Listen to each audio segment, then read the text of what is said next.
Hi, I'm David Charlton, and this is the Demystifying Mental Toughness podcast. 5 minutes for a series of 6 episodes on a Tuesday for those interested in football or soccer, and in this case, specifically for coaches and parents.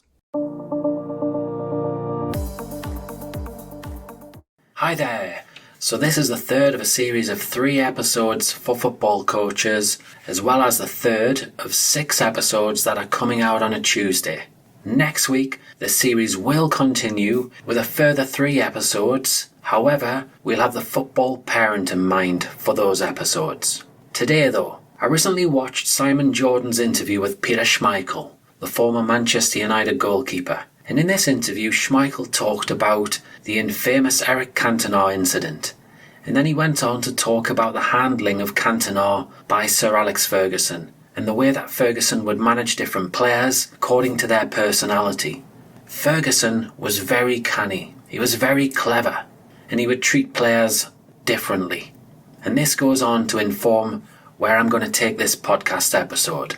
So to start with, I'm going to refer to a theory, a well-researched theory in the psychology world. It's born from Decky and Ryan's work, or Dici and Ryan's work, into self-determination theory, where they talk about us as people and feeling good in ourselves and motivation, and for all of this to be maximised, we need to feel a sense of connection to others. So, if we think about the coach-player relationship here, I'm going to share a range of situations and scenarios that I've come across as a sports psychologist, which I'm hoping will help you question your approach. I've been fortunate enough to work in the professional game with some really highly skilled players and coaches, as well as at a grassroots level. And one scenario I've come across a number of times is where the coach puts distance between themselves and the player. And this one, I've got to be honest, I do wrestle with. The reason being is that the player, or we're going to say the person here, sometimes really needs to feel assured by the coach. They need to feel the love, if you like. And there's many footballers out there, many people out there, who can have challenges with their own self-esteem, with their own self-worth. And they can place far too much emphasis on hearing good things from coaches to top that up. And if the coach is the type of person who puts a barrier up, these players in your team or your squad, well, they're unlikely to be themselves on the football pitch or on the training pitch. So, a question for you as a coach, who do you think in your team or squad struggles with their own self-esteem? You know, often in sport, or in football in this case, this can actually be caused where their focus is placed too much on the sport itself and on achievement, where if they're going through a poor run of form, or if the team is struggling, then it really hits home, hits hard with their sense of self-worth. So I'd like you just to factor this in. Get to know your players, try and understand that little bit more, and try to understand which players you might need to adapt your approach accordingly there.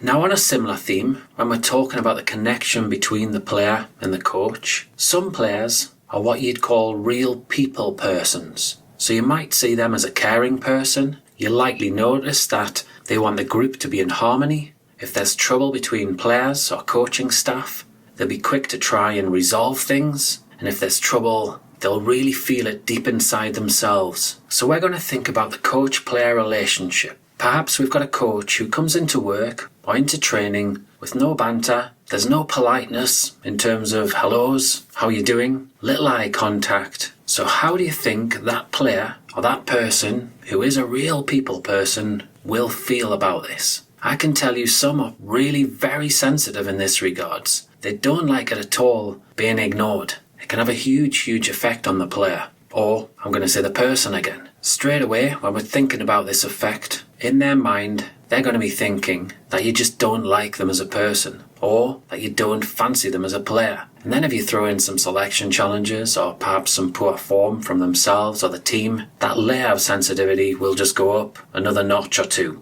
So, another question for you as a coach. Well, actually, there's going to be more than one question. Firstly, are you the type of person, or are your fellow coaches the type of people who are big into relationships? Or maybe the opposite? Would you describe you or your coaches as more of a numbers person, or a master tactician? So then consider the impact of your communication, of the way you go about your day, and some of the little tiny things, and how this goes on to impact the relationship, especially the player who needs to feel this love. And then another question, when you consider your team or your squad, try to work out who wouldn't mind if they were ignored. Who doesn't really need that sense of connection or warmth with you, but who does? That's right, really try to work out who are socially driven or task-driven people. And on that note, I'd recommend that you do some research into task and social leadership to understand yourself and your players. And my last thought on this topic of treating players differently, I'd like you to consider motivation again. Specifically, your motivation as a coach. Why is it that you coach football or soccer? And then, why do you think your players play football or soccer? It's worth digging that little bit deeper there. Because if you find that there's a big mismatch in the way that you go about your business, maybe you need to adapt your approach. So to help you with this, what I've actually done is added some motivational checklists into the show notes. It might just prompt you to